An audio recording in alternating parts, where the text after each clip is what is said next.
saying all of this like this is like law and set in stone, but this is how I personally read it, and media can be read in like multiple different ways.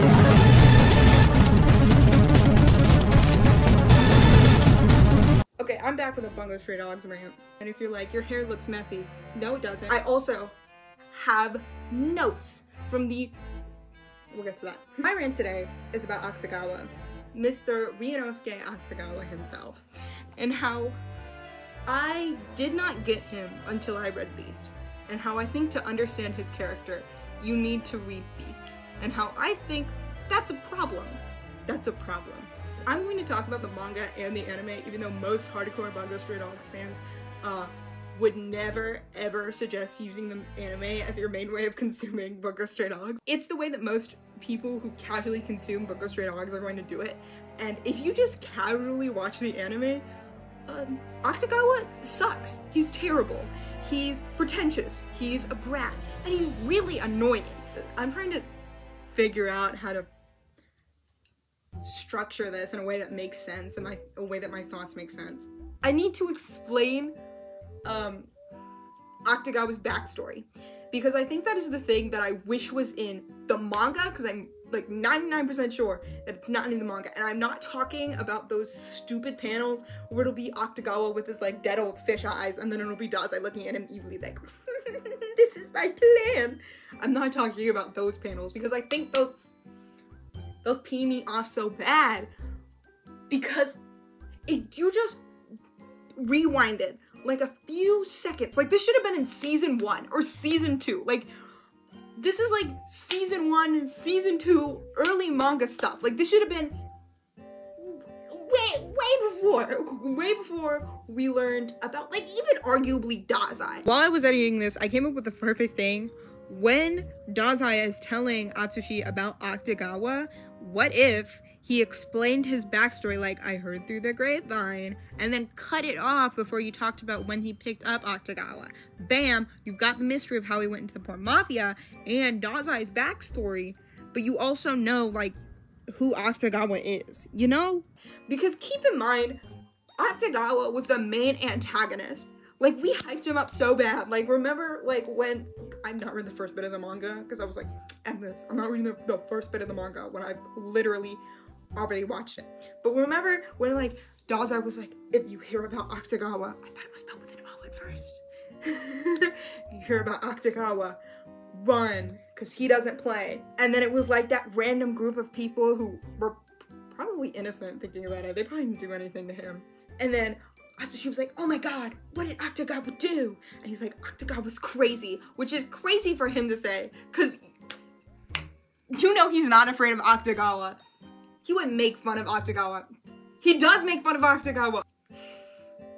This video is gonna be so long because I have so many thoughts about Akutagawa, and I'm terrible at structuring my thoughts because I don't write scripts because I'm way too lazy. Who is this Akutagawa fellow? What is he gonna be like? You meet him, he's pretentious. Season 2, he goes, call me Diablo, and I'm like, what the heck? What do you mean call me Diablo? He's a loser. Like, he loses all his fangs after Atsushi beats him that one time. He loses all his fangs. Their little dialogues are just like, I'm gonna beat you up, Akutagawa, and then Akutagawa goes, not if I beat you up first. And so then Akutagawa's just like the guy Atsushi has to beat up sometimes, and the annoying roadblock who's obsessed with Dazai. If you just read the manga and you don't understand anything that's happening, or if you just watch the anime or you just read the manga and you don't care about any of the light novels, which I feel like, hot take, kind of bad writing if you have to read the light novels to understand why characters do things. Hot take. It should just be in the main manga, and if you want to expand on things, that's fine. That's fine. And I feel like Dazai doesn't suffer from this as much. And then keep in mind, when I say the light novels, I'm just talking about Beast. I'm talking about Beast alone. Because there's one side story I found out, and I don't even remember the title. There was one side story, and you're gonna have to Google this. It's like Dazai meets like the Beast or something, or like Mafia member in the Beast. It's something I saw like offhandedly mentioned like one time, and I couldn't find it on Tumblr, and I couldn't find it on anything, and I'd find it on a random website. And let me see if I can find the title. It ends with dog. So Beast isn't even canon, but that side story or those only 2 times where it is the side story, that random side story I'm talking about, is the only canonical time we get Akutagawa's perspective on what happened to him. Every other time in the manga and in the anime, which are the main series, it is just that scene of Akutagawa with his stupid fish eyes looking at Dazai and he's like, that's it. That is it. And you do not understand Akutagawa's depth if that's just all you're getting.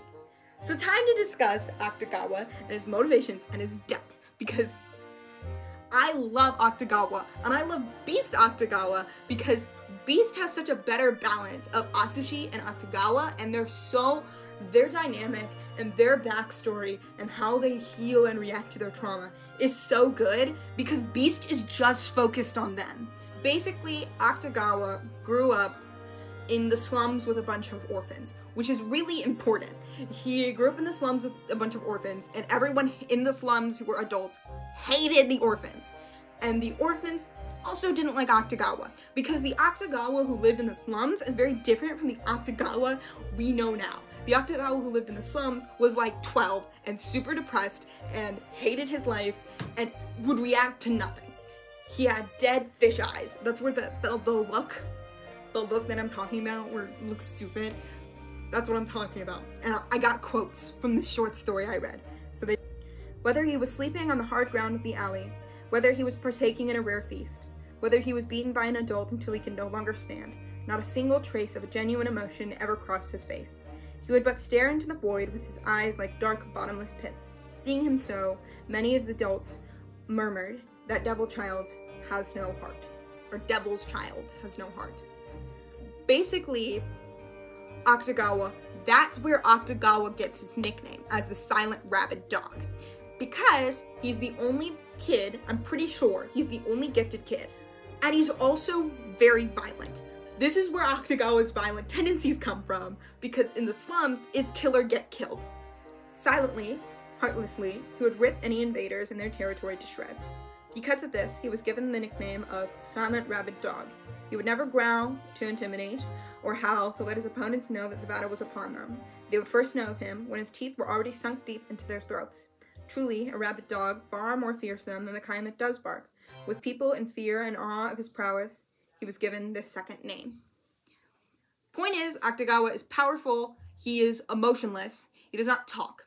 Put this in juxtaposition with the Akutagawa in the canon timeline, and what's happening now. He's called the Mad Rabid Dog, because he's crazy! Also, his ability is described as the power to control clothing, so I know a lot of people are confused on what Rashomon is. It's just the ability to control clothing.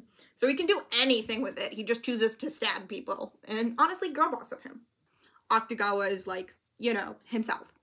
He lives his life, he's territorial, and he has a little group of friends that he protects. That's his territory that he'll bite people over. I just kind of realized it's kind of funny. He's like 14 years old, and you look in the corner, and it's like, who's that? That's the Silent Rabid Dog. What? Why is he silent? You want to find out? No. That's my impression of Akutagawa when he was 14. He has a little group of friends that he protects. They're his little territory. They steal from the wrong people, and they decide to, I think he's out when this happens. And I guess Gin is also out, because Gin does not die, because they all die. They all get brutally murdered. And they're like Diamond Piece or something. Something stupid. They're also enemies of the Port Mafia, which is relevant. Or they're a part of the Port Mafia. They're Port Mafia adjacent in some stupid way. Basically, Akutagawa snaps. This is the quote from the translation that I found. Hatred. It was the very first emotion Akutagawa had felt since his birth. Even if he had to plunge into hell itself at the end of his path, Akutagawa rushed eagerly onwards. He ran on, unwavering, a single blade driving straight for the throat of his enemies, driven by his hatred. I feel hatred. I am no longer a dog. I've become a human being with feelings of my own. Which is where we wrap back into Bungo Stray Dogs' themes of humanity and what makes a human. And Akutagawa's answer is violence. And his hatred, and how he examines that through violence when he killed the people who killed his family. So his friends, his family, they're all dead, and he decides to kill them all back. So, He kills them all back. He was not afraid to die. He was thinking that perhaps even hell would be a better place to live than here. He was not afraid of the pain of dying either. Reminds you of a certain other Bungo Stray Dogs character. A certain other character that we have parallels to that are stronger in this short story than in the entire manga series. Basically, Dazai is like, all these Port Mafia people died. And he might have killed some of them. I forgot. It doesn't matter because the story is pretty consistent from here to Beast. Beast is where these two things divulge. In Beast, Dazai's like, I would have chose you if you weren't so stupid. Patooey! And then he runs away with Gin. He kidnaps Gin. Which, honestly, in canon, he's like, ooh, your ability is so good. You have a spark in you. I see a spark in you. I'm gonna take you in. And he's like, you're my first perk. That's Shinsekoku. But he's like 16 at the time, so Dazai, who knows how old Akutagawa is? It's very unclear on when this takes place. Dazai takes him in. I feel like the key things that you need to... So the key things that we pull away from here is that Akutagawa came from a life of lesson and poverty. Violence was used to give it. Violence was used a means of defense. Violence was used a means of protection. And violence was what his life ended with, and violence is how he got into the Port Mafia. Violence is the only way that he's gotten forward in life. He's never been rewarded for non-violence. It feels weird to say, but like violence is his love language. Like that says all he's known. Beast. So Beast, when Dazai kidnaps his sister, Akutagawa goes and dicks around until he's 20. So he does whatever. He's poor and sad, and very sad, and he's trying to hunt for his brother. So then Saku, he's not dead because Dazai tortured some guy, and he was like, I don't want to go with this guy. Damn, that Dazai side A is much more cuter than saying it. Damn, that Dazai side B. Saku's like, you're my child now. And that's basically how it works. So the agency teaches Akutagawa how to be not violent. Basically, Oda's like, I'll take you in and I'll help you find your sister. So the first, is it the second volume? I think the second volume is literally just him doing stuff for the agency, and it's the best part of Beast. It's so funny. It's so great. And this part is really important. It's not the part that people talk about in Beast. It's a very cute part, but it's very important to Akutagawa's character development in Beast specifically. It's where Akutagawa learns how to like care about other people and show that like violence is not the only way to solve problems. Because his first instinct is to attack people. Like, remember in the anime when he tried to kill Odasaku? Because of Odasaku's ability, he moved out of the way. Sometimes I imagine if he'd succeeded and what Dazai would have done to him, because he would not have forgiven him. He would have been not even 6 feet under. He would have been 12 feet under. He would have been 36 feet under. Times Akutagawa almost fucked himself over aside. And they give him a multitude of tasks. The cutest being when Kenji puts him in little overalls and they decide to go to Kenji's rice fields to go and try to tell them. And they're very cute. And the point is that every time that Akutagawa is doing this, except for when Odasaku asks him to beat up a kid, Beast is crazy, y'all. He's using Rashomon, which is very important to his character development. Rashomon has only been a tool used for violence now. It's being used for mundane tasks, like tilling a rice field, or making slides for children, or raising a little girl's hand. It's not being used violently for like the majority of the time. And that is something that can be tracked with Akutagawa's strength, like power, like ability to beat people up, along with his character growth, is you can see his ability to use Rashomon non-violently. This is directly in the scene where Dazai shoots Akutagawa and he uses Rashomon as a shield. That's how Rashomon works. It's a metaphor, guys. It's a metaphor. It's layers. His ability to use non-violence is directly tied to his growth as a person and his growth, battle-wise. So that's what that entire bit of Akutagawa's growth is about. Then he meets Atsushi, which is the best Shinsekoku scene in all of Bungo Stray Dogs, is the scene where Atsushi and Akutagawa bond over their trauma in the cafe under the Bungo Stray Dogs, the agency. It's so cute, and they talk about their relationship with food, and it's What makes it good is they're having a conversation that isn't just, I'm gonna kill you, or Akutagawa's like, I'm gonna kill you, and Atsushi's like, you can't kill people, and then Akutagawa goes, call me Diablo. Still so cringe fail. He's so cringe fail. That's also what you need to understand about Akutagawa. He's very cringe fail, but that's because he never had any adults in his life. He literally never had any. He grew up around other children. Adults would beat him up for no reason, because it wasn't like he was an orphan, so there were no adults around. And he was raised by Dazai, the least immature person you've ever met. Oh yeah, so then they meet, and then Atsushi sets him back like 5 steps when he's like, I know where Gin is, and it's Dazai who kidnapped him. I hate Dazai, hashtag anti-beast Dazai. I did not feel sad. Should I say spoilers? I did not feel sad about how he ended up in that manga. Basically, he goes on a rampage.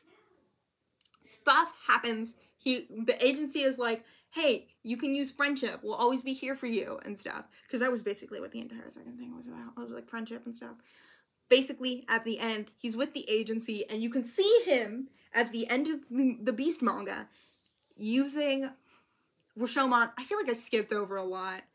I skipped over a lot because the middle is just him fighting Atsushi, like they always are. Is fighting Atsushi, Dazai stuff, and Atsushi stuff. And the Dazai stuff, not relevant at all to my point. And Atsushi stuff is an entirely separate can of worms. Entirely separate can of worms. Honestly, justice for Atsushi's trauma too, because it never gets mentioned in Bungo Stray Dogs. They stopped mentioning that stuff ages ago. It does not matter anymore. Beast as a story, once you learn what happened to Akutagawa, you're able to like structure everything else in his character growth. You see where he begins from. He's fine. You see where he begins from. And you see where he grows from.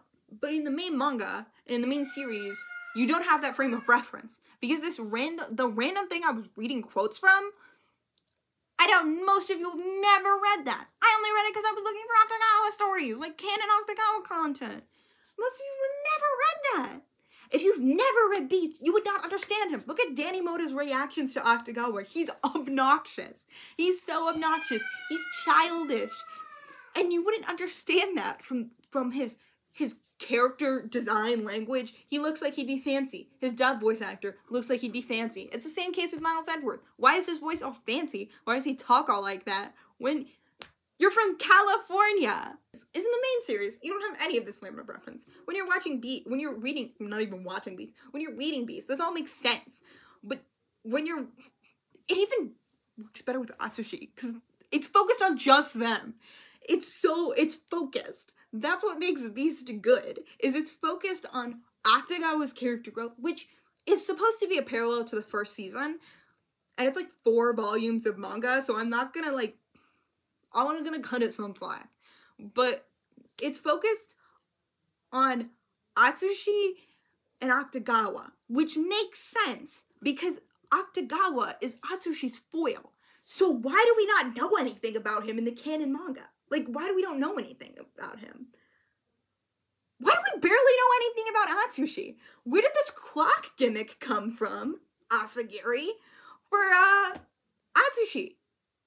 That's so messed up. Where we are in the manga, Akutagawa is very obnoxious and very hard to deal with. When you don't know anything about him, you know barely anything about him.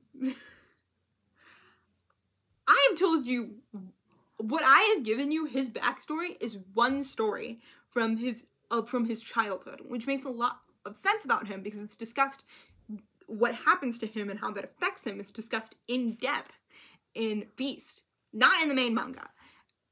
It's just like Dazai took him in, and that's why he's like that. But that doesn't make sense because Dazai's not like that. Dazai doesn't use violence as like an answer to everything. He's smarter than that. He knows that there's other ways to do that. So back to my Rashomon theory.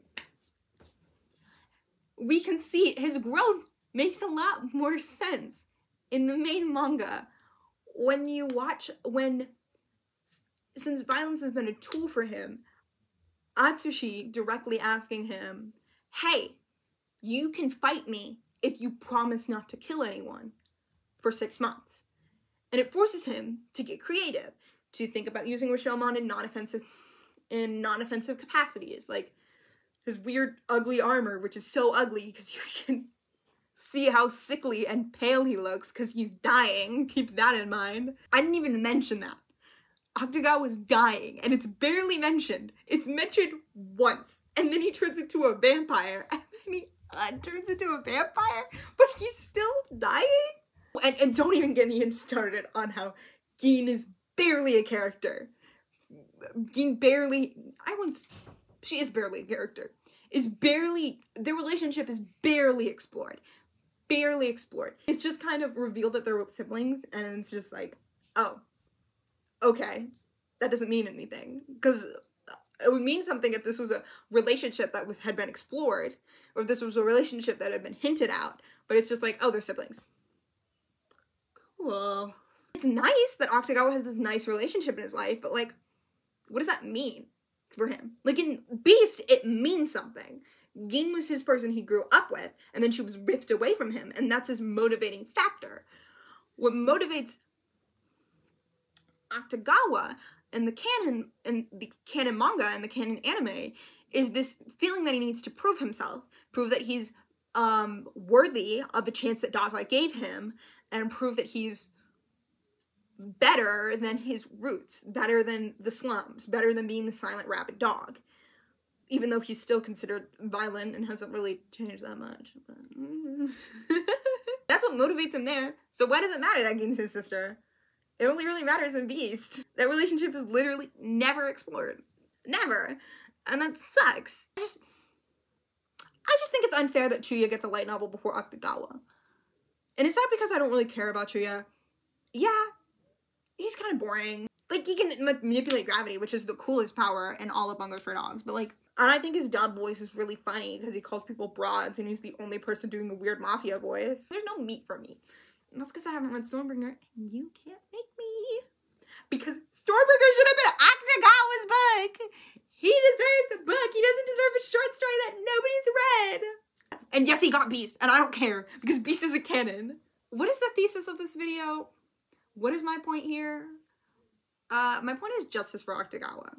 My point is that he deserves screen time, and that he does not get that, and that he acts like he's a bigger character than he really is. I just love Beast Akutagawa, and I wish the same energy that was given to the writing of Akutagawa and Beast was given to the writing of Akutagawa in canon. Dazai has made himself an important enough character that I can't be like, I don't want him to get more screen time. But like, what if we got like Kenji? I love Kenji. I love Kenji. I love Kenji. But Akutagawa's like, whenever like, he's like the foil character to the main character, and he stopped mattering like 40 chapters ago. And then he got his head cut off, and I was like, okay. I don't have an emotional connection with Akutagawa in canon. I had a big emotional connection with Akutagawa in Beast because I knew where he came from. I knew his motivations. I understood what was happening to him. And you can't even make this argument because I also felt the same way about Atsushi. He was an assassin. He killed people, but I felt bad for him. I felt bad for him the same way I feel bad for him in the canon. I was watching him make impossible choices, which is what I like about Atsushi and Akutagawa's dynamic. Akutagawa does not hesitate when he's made with choices like that. When he has to choose, make a hard decision. When he has to choose between doing something violent or something, he doesn't hesitate because he never needed to hesitate, and hesitation could have gotten him killed when he was younger. But Atsushi had to hesitate because all of his childhood, if he made impulsive decisions, if he did something that felt good, or if he did something that might have helped him, he was punished extremely, unethically, physically, insanely. Also, justice for the one kid that got kicked out for bringing in a clock. But I felt for Atsushi. Dazai was okay, but he was like our third protagonist, but the manga has gotten so unfocused. And it also gets unfocused to an annoying extent because Bungo Stray Dogs is so predictable. And it's like, where it shines best is always gonna be its characters. It's gonna be Dazai, it's gonna be Chuya, it's gonna be their motivations, it's gonna be their relationships. What shined most about the recent arcs was Dazai saying goodbye to Chuya. This big emotional moment cut back with Dazai having to be like, oh, just kidding, I didn't mean any of that, because he can't do emotional closeness, because people leave him when he does. I don't know why Asagiri is trying to make this whole mystery element so big, but it's so predictable, and when Fyodor and Dazai's back and forths are so stupid. They are so stupid. Think about it. Like, a year went by for us to be like, oh my god, Chuya's dead. Oh my god, Sigma's dead. Oh my god, Dazai's dead. Oh my god, Fyodor's dead. And then watch him, and then they come back, like 2 months later. And it wouldn't be a big problem. And it's not like I care that it comes out like once a month. Like, Toilet Hanako comes out once a month, and I'm always excited. But like, character moments are where Bungo Stray Dogs does shine, and it's not mystery, and I'm tired of Asagiri trying to run into this weird 40 chess thing they've got going. It's stupid, it doesn't make sense, and it only works when Rampo does it, because Rampo doesn't explain, and he's just like, you're the culprit, and that's it. I don't know where I'm going with this. I'm ending the video.